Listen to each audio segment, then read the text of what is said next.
published a book which became Amazon bestseller, got a letter from Prime Minister Narendra Modi, got a letter from Narayan Murthy. Also, we got a call from Sachin Tendulkar's office. Building a culture. I think it's a very heavy word, but I would say that inculcating the habits, a simple habit like daily reporting. Right. If I have 55 people working for me, if they're sending me daily reports, I can understand to habituate them to send me daily reports itself is a task in itself, right? It may Right. take 1 month, 1 or 2 months to just get that habit in place. Forming such 100 habits creates a whole culture in itself, right? And that really smoothens and frees up the founder. Change is never easy. So can you tell us some of the challenges and how you overcame those challenges while implementing or while inculcating some of these habits? You are asking me my business secret. The biggest business secret is weekly review meetings.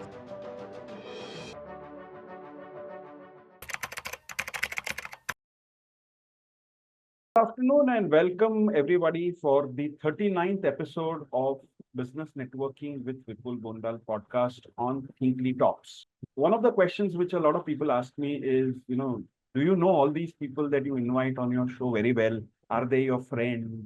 And so on. So that's one common question which I keep getting asked by a lot of people. And my answer to them is yes, they're all my friends. In fact, very good friends.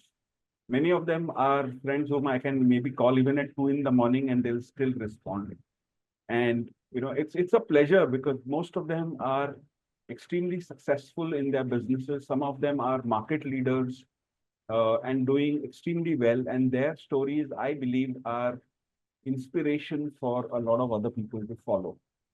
So I have a similar individual with me today, somebody whom I immensely admire, somebody's journey who has been fantastic, who's seen the challenges of life, but has been undeterred by the challenges and has always seen an opportunity in those challenges and has converted those opportunities into, success. And today is helping other people to learn from that and become successful. So welcome my dear friend, business coach, entrepreneur, and author Piyush Bhatia. Thank you, Vipul. Uh, I'll give you a quick introduction of Piyush. It's about 3 pages long, so please bear with me while I do that. So, Piyush is an entrepreneur, business coach, and a best-selling author with over 20 years experience. He was the founder of BM English Speaking, a leading communication training institute that grew using systems and automation, and that's something that he also teaches. He worked at fantastic organizations. He's worked with JP Morgan and Merrill Lynch, where he learned the power of structured business operations. He transformed his own business from daily firefighting to autopilot mode, achieving three times growth while working even lesser, is what he says. He has helped dozens of business owners to streamline their operations, automate marketing, and scale profitably. He has personally coached entrepreneurs from manufacturing, service, healthcare, and family businesses to build self-sustaining enterprises. He's passionate about helping business owners achieve time freedom, financial independence, and scalable growth. And while doing all this, he found time to write 2 books. His Get Your Dream Job, a book, his first book, which was admired by none other than Honorable Prime Minister Narendra Modi and Mr. Narayan Murthy. That says quite a lot about him. Other than that, while he was owning BM English, he's also written other books that have helped his students. So it's a privilege to have you on Business Networking with Vipul Bondal. And once again, I welcome you to this podcast, Piyush. Thank you, Vipul, for this initiative. It's always pleasure to share my experience, especially when your audience is are business owners and ambitious business owners who are looking at scaling up their businesses. Absolutely. And, we are at that time in our nation where, we have millions and millions of new businesses being set up. People who we wouldn't have expected to get into business are getting into business. And it's good that, people like you who've traversed that journey are willing to share your experiences, help them in their growth journey, help them streamline operations, get their sales right and so on. So it's good to have people like you so that we can talk about what you've done. Incidentally, Piyush has also launched his second book only yesterday. So it's called Business Freedom Accelerator. I have a copy here, and I'm happy to say that I've managed to read it between the time Piyush gave it to me and uh, having him here on the podcast. It's a very quick read. It gives you a quick idea about how you can achieve time freedom, which I thought was extremely interesting as far as I'm concerned. There are other things which were interesting, but the time freedom part was the one that particularly I liked. So, congratulations on the launch of your second book, Piyush. So, can you walk us through why you wrote this book? What prompted you to write it? Who is it aimed for? And, all of those things. Vipul. So thank you once again. Vipul, so I come from a Kachi Bhatia family where we had owned iron and steel business in Akola for years. And then coming to that, I worked for corporates for 12 years, Merrill Lynch and JP Morgan, where I've seen organized businesses. So those organized businesses, I've learned a lot from them, but parallelly, I must have read more than 500 books, from Seven Habits uh, to Monk Who Sold His Ferrari, to all versions of Rich Dad Poor Dad, and Think and Grow Rich. And these books have taught me so much. They have reduced my learning curve, time of learning and making mistakes in businesses. So I've always admired that somebody who's gone through the journey, documented the learnings, and given it. I would never be able to meet Stephen Covey. I would never be able to meet Robert Kiyosaki and exactly learn from him the micro challenges, the macro challenges that he's faced. And that has always inspired me to document my learnings and share and book. A better way than publishing a book to do that. Moreover, as you said, whom it is aimed for. This is aimed to for especially for MSMEs. As a business coach, I have been helping a lot of ambitious business owners want to really Right. grow, and this is aimed to help them reduce their learning time and share Right. learn from my learnings. So, you mentioned in your book that this book is largely influenced by your own experience as a business owner, when you ran your own institute and, the kind of challenges you faced, and something that all of us face. I mean, when you read the book, we are all familiar with, these kinds of challenges. We have to do everything on our own. Somebody doesn't turn up to work, we've got to fill up for that person's uh, absence and so on. And we are constantly firefighting, as you rightly said. So this has been your journey, which actually inspired you to write this book. So can you walk us through your own journey a little bit before we come to the other contents of the book? Yeah, so Vipul, it's like this, as I said, I was part of a joint family business, or I was observing joint family business in Akola, and it Right. was growing left, right, and center, from one factory to multiple factories to steel rolling mill to expanding in Mumbai. We were doing extremely well, but every in vacations we used to go to a shop, and I would always see things were very mismanaged. Cash coming in the gala and somebody just picking up and just giving it to somebody else. No organized way of tracking pending expenses. No proper decision making. Chalte firte decision would be made, and that would really impact a lot. As a child, I would always, maybe as a child personality who always feels like things should be organized, I Right. would feel really frustrated and sad, but I couldn't contribute much. Cut to the second phase of my life where I worked with Merrill Lynch, a super organized businesses, and I would True. say, wow, this is how things should be. Cut to that, because of my ambition, with a vision to train more than 1 crore Indians in English fluency. In Right. 2004, I set up English Speaking Institute with the brand BM English. And there I realized that I and my sister Maya were again running a family-owned business. And after 5 to 7 years, I saw that even I'm into the same thing: troubleshooting, firefighting, not really well organized cash flows, solving, one problem that anybody else could solve. 55 employees, but sir, udhar se hoarding nikal gaya, kya kare? This trainer has quit. You have to go and replace this trainer, and course ka books are over now. What to do? and I was very frustrated.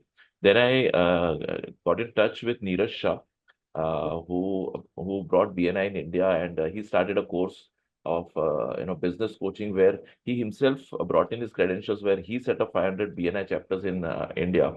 So I was the first participant or first student of his first batch called Titan Masterminds. There he taught us on how to systematize our business, one step at a time. And so that has been my journey. And what also happened is it was a 1 year course. And in Mhm. 6 months, I was free. My revenues tripled. And I was free. And I asked Neeraj, what should I do now? He said, what is your dream?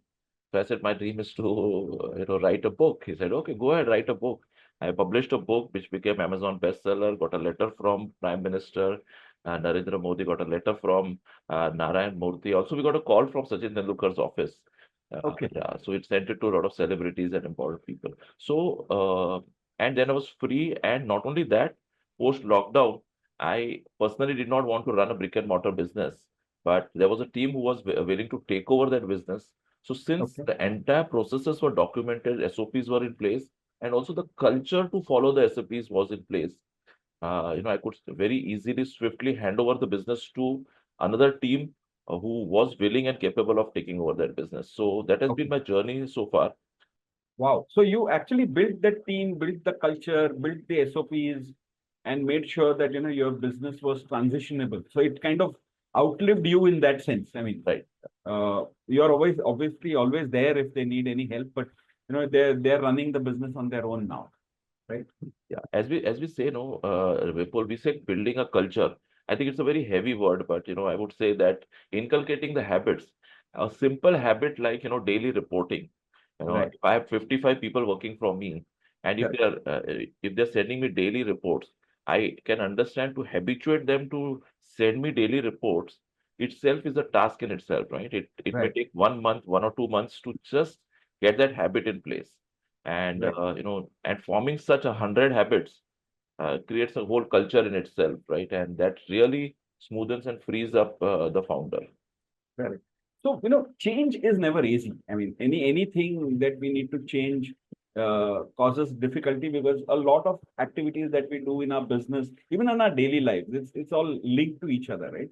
So, can you tell us some of the challenges and how you overcame those challenges while implementing or while inculcating some of these habits? You are asking me my business secret, but yeah, one of the business secret is, and You I can tell wish, me offline if you yeah, want. no, no, no, no. I really wish the audience really would implement, all of them would implement on their own. The biggest business secret is weekly review meetings. Right. Okay. Yeah. So having weekly review meetings with each department in place in a very structured format really has been the core of setting up the business on autopilot mode. Let me give you an example.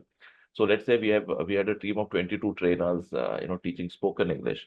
We would do weekly review meetings to see that how was the performance of all their participants in the last month, and what are they planning, what new activities are they planning, what are the achievements of their participants. Somebody would get a fresher would get a job in Tata, somebody would get a job in Vistara Airlines, and somebody would fly abroad. Somebody would get a promotion where the salary would go 3 times. Somebody, so Right. many breakthroughs were there, and they were not being documented because everybody was busy.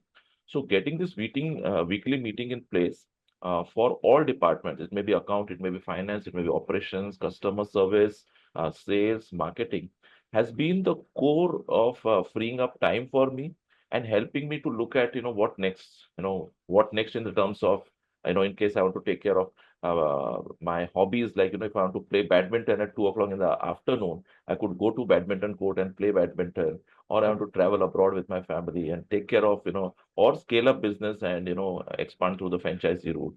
So weekly review meetings, you said, is the key ingredient. Yeah. Okay, so it's interesting because even in BNI, our meetings are weekly. One of the reasons we do these meetings weekly is because we say that there's an accountability factor which comes in. You can always review what has happened in the last 1 week and look at what is going to happen in the next 1 week and so on. So on a weekly basis, we are kind of holding each other accountable. That's a fantastic secret you've revealed. Another point in your book, and I'm boasting and I'm bragging that I've read your book a little bit. Please It's so allow me. nice of you. Really have to learn from you that you the kind of homework and efforts you put in to do this podcast. This is about you, Piyush. So let's Yeah, talk about yeah. you today. Okay. Okay, so one interesting thing that caught my eye and kind of caught my attention is this thing which you said is cost of doing everything yourself as an entrepreneur or as a business owner. Can you talk about that? Because one never really puts a thought to the cost that you pay directly or indirectly when doing everything yourself as an owner. So, I, please I, elaborate. yeah, so I would share in the form of case study. Sure. Parth Dave is the founder of Maxim Concept Chairs, Right. and he's into bespoke, customized chair manufacturing. Right. Now, he was one of the first members of BNI to be my client as a business coach. Now, so he's excellent when it comes to sales and marketing, but Right. the entire onus was on him to do sales and marketing. So when we started weekly review meetings, what we realized that a lot of sales marketing tasks could be delegated to his immediate seniors, and just by reviewing, setting targets, and looking at what can be done and expanding a team, training the team, he could be free to look at acquiring bigger contracts, looking at where repeat customers can come in from, building relationships, and also he loves to go on long road trips.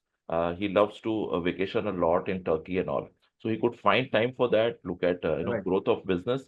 So the cost, frankly, Vipul, cannot be seen in balance sheet. The opportunity loss Mm. cannot be seen in balance sheet. That Right. can, as Rich Dad Poor Dad very beautifully says, Correct. poor people see money with their eyes.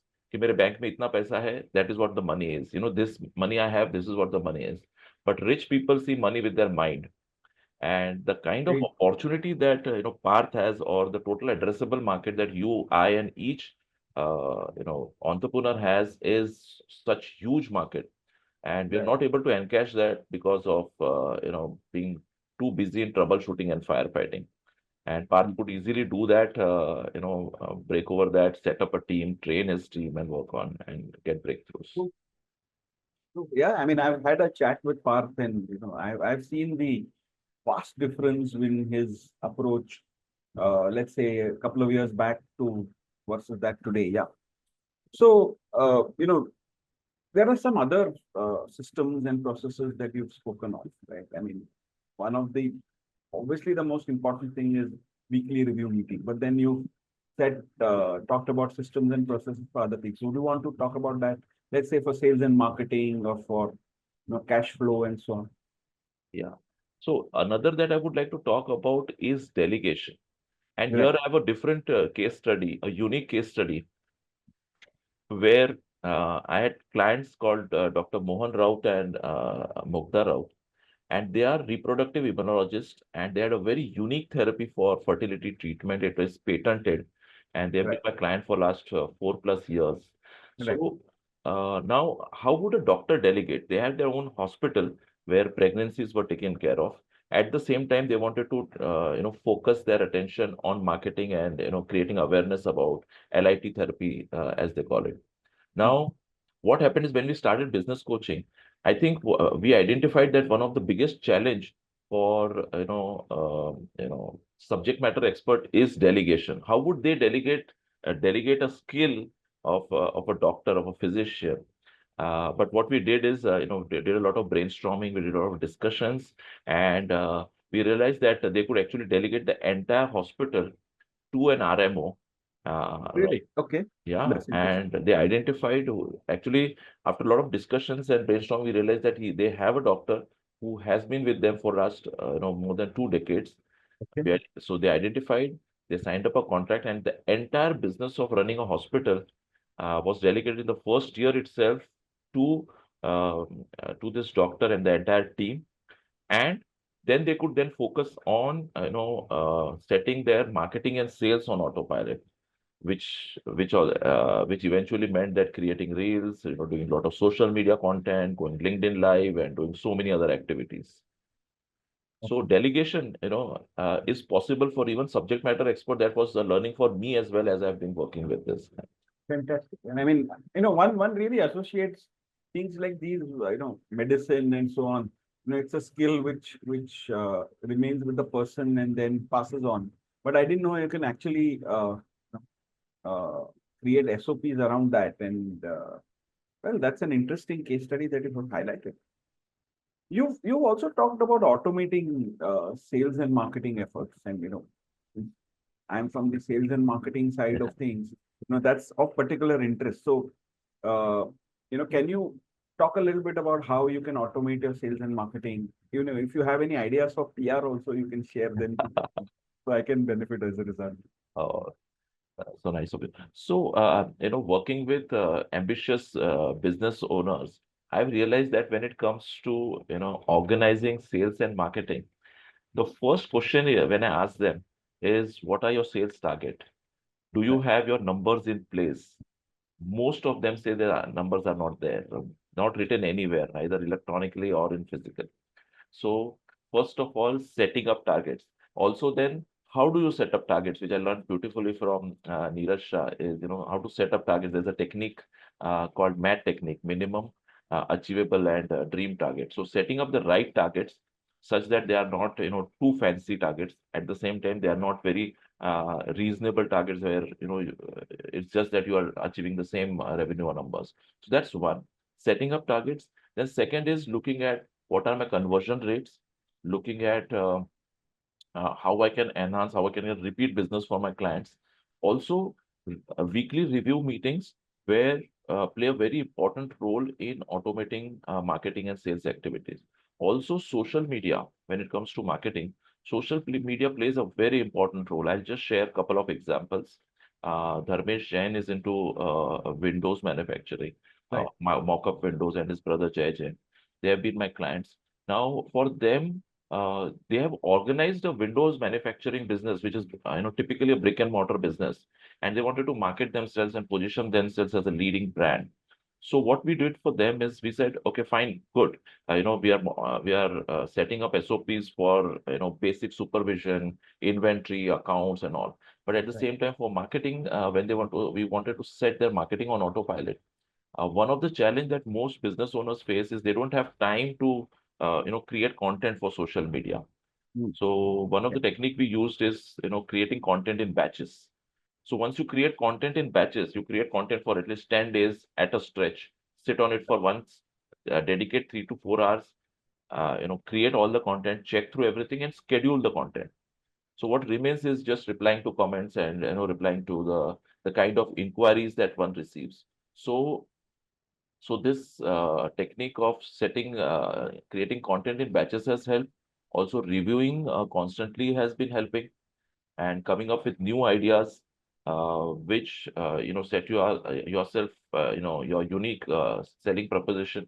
I think these are the things that help in automating our marketing. So, Piyush, I'll take a couple of questions from which have come on the community.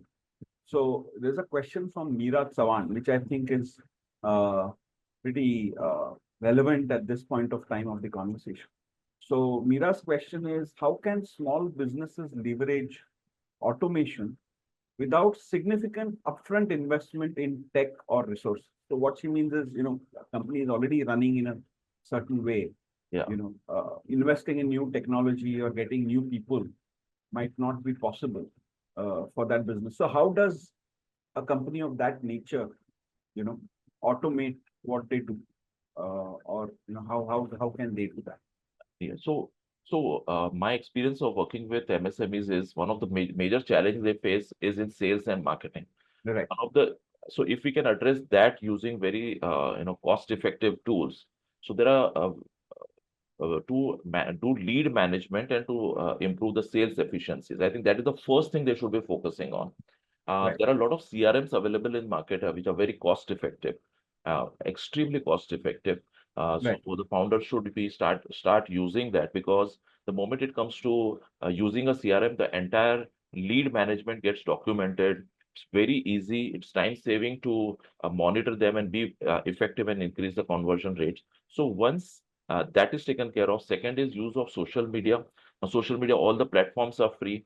So usage of social media also helps to increase the number of leads or footfalls that one wants to receive.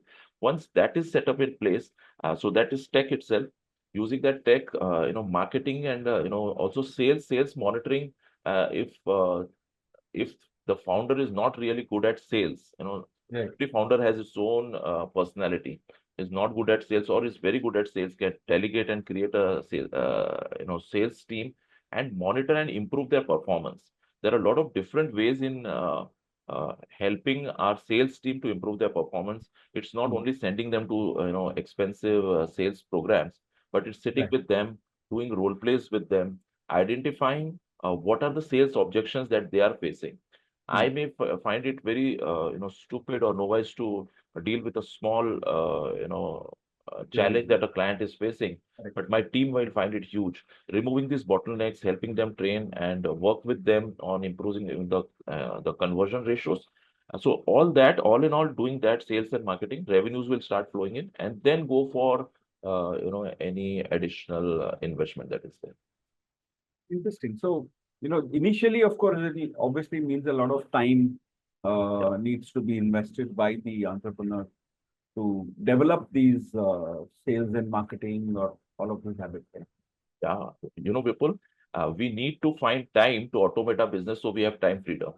Correct. I agree with you. Investment of time is very important. Right. Okay, so another question which has come in from Siddharth Gupta. Yeah. So, and I think it's again relevant in the kind of discussion that we're having right now. So Siddharth's question is, how do you prioritize which areas of your business to automate for the most effective growth? Okay. So first of all, I think the founder should look at what my business is, Right. what is my USP, and where are the revenues coming from.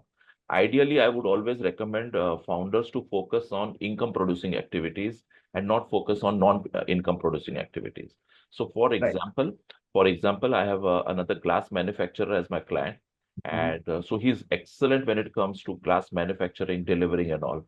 But Right. I shifted his focus in 2.5 months from non-income producing activities, which is delivering the goods once it is done. So delegate that entire thing, create a system process, create SOPs so that he can focus more. And so I recommended him not to sit in office for more than 2 hours every day and Okay. keep on meeting potential clients. Like in BNI, we do one-to-ones, meet potential clients, network with people, attend conferences, attend exhibitions, build relationships such that business can keep flowing in. Okay. Interesting. So you actually also help in figuring out, where what is helping them, what is not helping them, and then maybe prioritize which one needs to be automated or put onto autopilot and so on. Yes. Okay. And there's another question from Rashi K. Okay. So I'll ask you that question. The question from Rashi is, can a business fully run on autopilot, or are there areas that always need personal attention? I mean, If having you put your business on autopilot, you're the best guy to answer.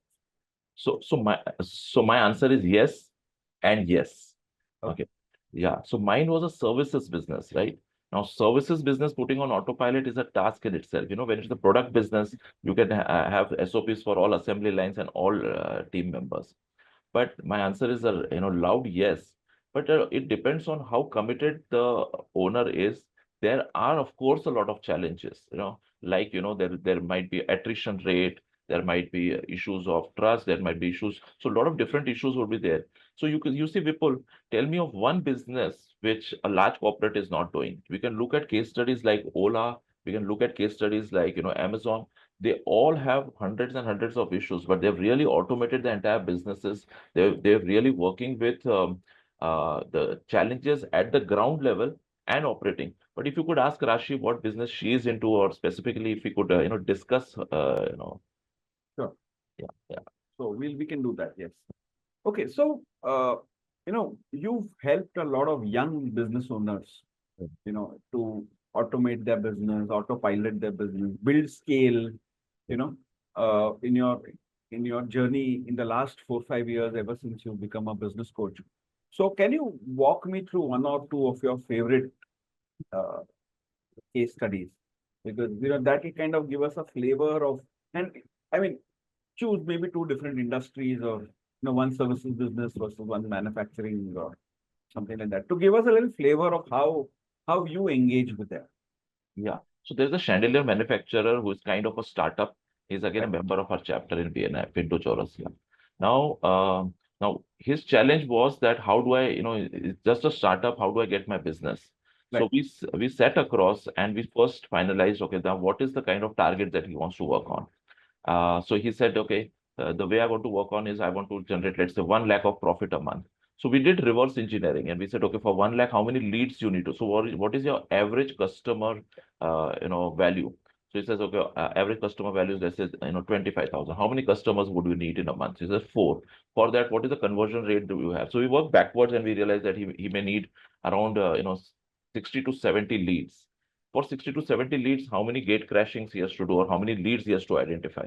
And we did that. We planned the program, and in 6 months' time, he's done revenues of more than 14 lakhs. He's got okay, five-star hotel as clients. He's got clients who are large marriage banquet halls, and he's got a builder where he's done a chandelier worth 9 lakh rupees. So all that he could crack because we did reverse engineering. Now that is only first step to set our business on autopilot, right, because he's gone through that entire process and he's documented each step. Generally, as you see, Vipul, startups don't have any mentor as such to guide them. But right, just because he was following, the guidance that I've been giving, so he has a Google Doc in place where he's writing down weekly what he's doing, what kind of leads are generating, he's following up with them. Again, he doesn't need a fancy CRM to do that. A Google Sheet is enough. right, So he's doing that, and just by as again it is said, what gets measured gets achieved. right, So because he has been measuring, that has helped. Now what he has to do is he has to create a duplicate salesperson for himself. Now right. he has to identify. So we'll create a job description of the salesperson that he wants, and the job description will include the kind of task he has been doing, and then he can multiply his sales team, create a sales team, train them, develop them, and that's how we can scale up and grow. Fantastic. I mean, that's a very, very inspiring. In fact, Pintu's case is really something worth admiring, because, given the background he comes from, and, the kind of work he is into, it's amazing how he has scaled up his business, set up his own manufacturing, and, And I also want to share with you, you said regarding services, let me share a little bit more about my sure, services sure, business. right, Now, when it comes to services, you see that services are not tangible. right, And one incident really that shook me, that at our English speaking institute, one of the parent came and said, 2 months have passed. I don't know what you've taught to my children, what to my child who's coming regularly for 2 months. So, and that complaint came to me because we had a whole feedback system in place. My training manager would give me a feedback of all 500 learners were participating. It was really a shocking moment, and we said, okay, yes, what the parent is saying is correct. Then we realized there are a lot of corporates who are also sponsoring their participants to learn English at our center, and they all would be having the same question. So we brainstormed with our trainers team. We realized that we need to make each session tangible, and right, we revamped all our course book, 10 course books, where what is happening in each session was being documented, evaluated, and we trained our team members to do that.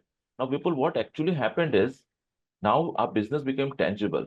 Now, if I give the same manual to my franchisee owners, to anybody who wants to run this business, right, and follows the process that is there, just like we have a BNI Connect in place in BNI, a tracking system is there, accountability system is there.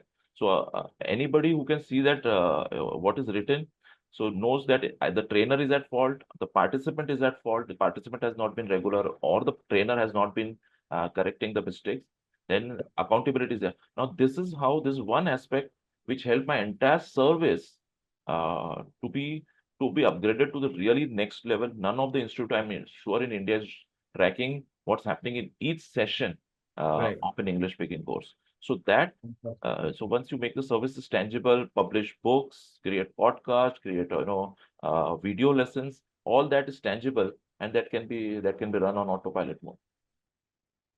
Fantastic. Fantastic. So, we'll come to I mean, the podcast is called Business Networking. And you've been a networker yourself for many, many years now. You've been an active networker, a structured networker. So can you walk us through your own journey as a business networker? Yeah, Vipul. So we are actually business network of friends as well, right? For Absolutely. almost kind of a decade. So being a member of BNI is a privilege because what you see is one of the most active and ambitious business owners coming, and it's not easy to come to BNI week after week for maybe 7, 7, 8, 10 years, right? This requires commitment to our growing our own business and talking about our business and networking. So BNI is a great platform. At the same time, it's been a great learning where you get to understand various kinds of businesses that exist, different kind of challenges that they face. How do you build rapport with different kinds of people as a business owner? If I'm a business owner running my any manufacturing or product or services business, I hardly get to meet other business owners. Right. It is said that a business owner spends 90-95% of time with their employees. And as Right. it is said that, the five people you spend time with is what you are actually. So here what you get is an opportunity to invest your time and networking and meeting other fellow entrepreneurs. Also tap into their resources. It's not just about networking where generating Correct. leads, but tapping into their resources in the form of contacts, at a personal level, at a social level, tap into the contacts. It's been a great experience. And plus, you had the opportunity to serve the chapter in the leadership team. So you gave a lot of your time, I remember, to lead the chapter at particularly at the time that we were online and then we moved offline. That was the time. So I'm sure that had its own challenges as a leader. So can you tell us a little bit about how that stint helped you? I mean, and help you in your business? So, first of all, I am always super excited about BNI because BNI itself runs on autopilot Correct. mode. Yeah. And since the systems were in place, the culture, and we were very familiar with the culture. So Shreya Parth and I were assigned the role of a leadership team. And thanks for, reminding us of that, reminding me for that. So um, it has been a great experience being in leadership team. There were 120 members at that point of time, and taking the transition from an online where everybody got comfortable in 2 years to an offline to convince the entire chapter that we are let's get back offline was one major task, and then there were other major tasks where different challenges that were there. Now, there were major three learnings I would like to share. One is how you can be accommodative. Being on leadership table, I think you've also been once on the leadership table. So being on leadership table is exactly being on the other side in the room and looking at the chapter from a very different perspective. So one thing that I majorly learned is how you can be accommodative and include everybody's opinion and still move ahead. That's one. Second is, how does the chapter function? The way I function in my business is exactly the way I function in BNI. But at the same time, way I function in BNI is also impacts the way I function in my business. So Right. setting targets, setting business goals, reviewing the business goals is second thing that was a great learning. And third was that if you are really helpful to the chapter, givers gain as is the philosophy of BNI. If you give, you don't know from where will you receive, right? So that has been really we could live that principle from the time into the leadership team till now. So that's really been the three top learnings. I remember a particular time you had some challenge. I don't remember recall what that challenge was, but you made sure you came in for the business meeting in spite of being having that challenge. I don't remember. Maybe it's a medical challenge or something like that. But you still Why? had come in and you had held the meeting. None of us knew that you were going through that, and you still conducted the meeting. That was one thing I remember. And second thing I remember is that I think you were always the first to arrive, if I'm not wrong. The Thanks entire for time for that little time that we moved offline, you used to be the first one to arrive in the meeting. thanks for noticing that. So first is there, yes, my wife was admitted to the hospital for 5 times. Yeah. And since we've taken up leadership role, I think it was our duty to make sure that we lead by example.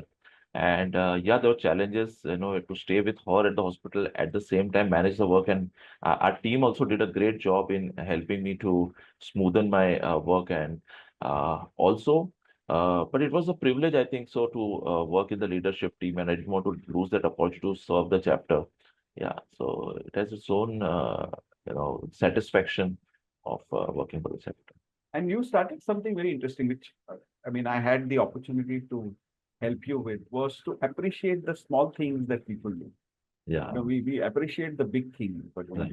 you had called me appreciation guide or something like that. Yeah, We'd call that, and we used to appreciate the little things that people do to help each other, and we had run that program. If you recall. yeah. So as a stats coordinator, right? As a stats coordinator, also, we've been sitting together in a lot of BNI meetings, I recall. So being a stats coordinator, help also identifying so in one of the rule of networking is to build rapport, build relationships. And, if you genuinely feel something good about a person, you notice that the person is dressed well, or, has been on time, like you notice that I've come before time. So noticing that and communicating, expressing that helps a lot. That's what I've learned from you, and that's really helped to build relationships. Great. So, Piyush, what next? I mean, I know, are you already started working on your third book? I mean, what's next for you? With you, there's something always happening. So, one, can you tell us what you're going to do immediately? And also, I mean, I'm sure you plan ahead. You look at, what uh, goals you have for the next 5, 10, 15 years. So, can you just give us a flavor of what's next for you? Yeah. So my big, hairy, audacious goal is to set up an ed tech platform Okay. where something like on the lines of Mind Valley, where entrepreneurs get opportunities to learn from each other. So that is a very huge goal when it comes to, let's say, next 15 years. And I have set up a target for myself that before I pass away, I help 10,000 business owners to set their business on autopilot mode. Oh, wow. Okay. So that is equal to 10,000 families experiencing abundance, not only 10,000, plus all their employees experiencing abundance in time, money, health, all that. And knowing you, I'm sure you've already moved down that line quite a bit ahead because you never always talk about things before it's done. You always talk about it once you moved a few steps inside towards your goal. So, wishing you all the very best. Thank I wish your book all the success. you. Thank And I shall be now sharing the link to your book, Business Freedom Accelerator, on the community. So, on that note, Piyush, thanks for sparing the time and sharing your thoughts and making yourself available and being so open with your thank you. thoughts and perspectives. Thank you. Thank you, Vipul. It's always been a pleasure interacting with you. Yeah, thank you.